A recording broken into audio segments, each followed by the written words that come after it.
pada perbuatan-perbuatan yang kita pilih, kita nak, itu melainkan usaha sahaja. Takluk dia, hubung kait dia hanya usaha. Nah, orang panggil hikmahnya boleh disandar perbuatan tu perbuatan kita. Nah, tu buat apa tu mak?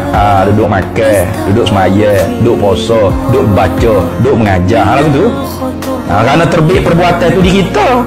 Pakai kata Tuhan semaya, Tuhan makan tu ni. Kerana terbit perbuatan tu di kita. Adakah kita yang mengadakan perbuatan tadi? Tak. Bukan.